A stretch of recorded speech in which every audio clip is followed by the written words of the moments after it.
Every once in a while, you hear about a young prospect that other fighters want no part of. And while it sometimes feels like hyperbole and a promotion tactic, the fact is that fighters are real people with fears and anxieties. So it's not completely far-fetched that there are some fighters that people avoid. You heard this about Kamaru Usman as he was climbing the ranks at welterweight. You hear it about Hamzat, and believe it or not, Ryan Hall used to be like this. The man who takes his crown at 135 has a familiar last name. Umar Nurmagomedov, cousin of Khabib, has bulldozed through the bantamweight division up to this point. Today we'll look at Umar's talents, possible holes in his game, and his career outlook. Here is a scouting report for Umar Nurmagomedov.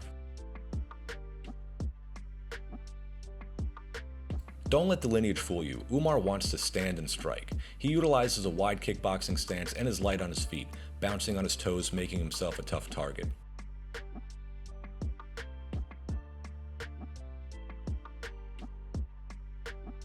He's comfortable fighting both southpaw and orthodox and will switch stances often. Kicks are his weapon of choice, which we'll get to in the strength section, but just know that he can do everything: leg kicks, push kicks, and of course his now famous question mark kick. With that said, he is a Nurmagomedov and has quality wrestling. He's a methodical grappler, patiently moving step by step from guard to half guard to side control, before eventually raining blows on his opponent or waiting for them to give up their back.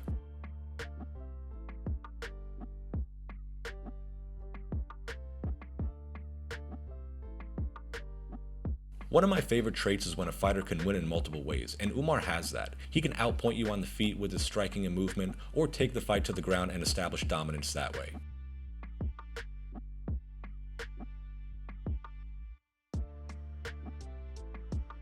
Umar is a one of one when it comes to hip dexterity. I've never seen a fighter, aside from maybe Luke Rockhold, that throws question mark kicks like he does. He throws it with the ease that a regular fighter would throw a right hook. There's no telegraph. It's smooth, it's fast, and it's a marvel to see.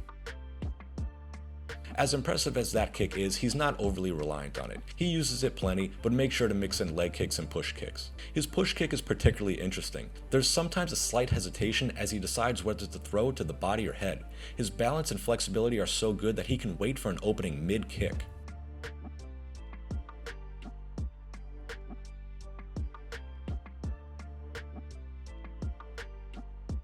One thing I like about Umar's strikes is that he throws with intent, and while he doesn't have many KOs on his record, he tries to hit you hard.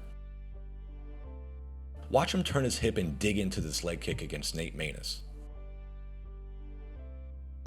Here's another leg kick against Kakramanov. I like how he steps into it to generate more power. The most underrated part of Nurmagomedov's game is his distance management. As we mentioned in the fighting style section, he's light on his feet. A lot of guys just bounce around for the sake of bouncing around, but Umar has a knack for getting just out of the way of his opponent's strikes.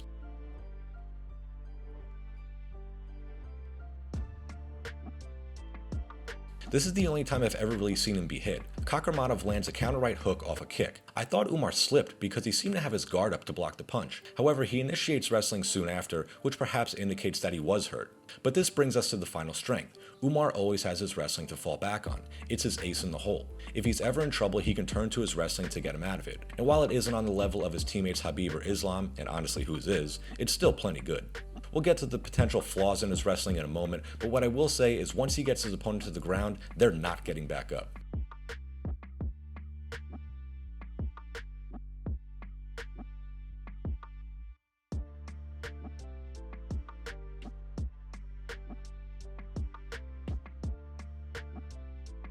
There's not much to say here. Umar has rolled through every opponent thus far. Granted, the level of competition hasn't been great. You could argue his best win is against Kakramanov, who really should be in the UFC. They faced each other in the PFL while both being undefeated. By the way, is there a worse production than the PFL? There's meaningless stats on the screen along with Umar's corner, who does not speak English, so I'm hearing the corner, the interpreter, and the commentary booth at the same time while looking at the miles per hour on a jab. But anyway, if there's one hole in his game, it may be that he tries to muscle through a lot of his takedowns. Sometimes it works, sometimes it doesn't.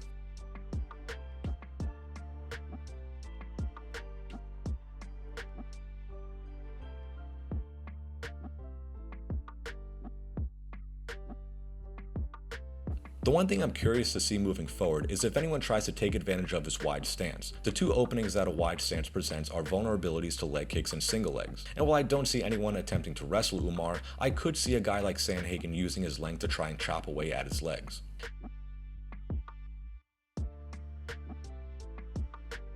The Sandhagen fight is going to tell us so much. I'm completely fascinated by that fight.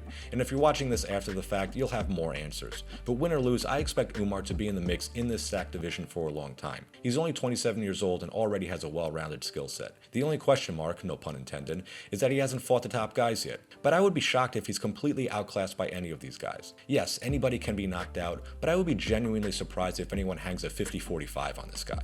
With the last name Nurmagomedov, the story writes itself, and based off interviews and sportsmanship in the cage, Umar seems like a genuine guy. I could see the UFC pushing him to the top. What is the ceiling for Umar Nurmagomedov?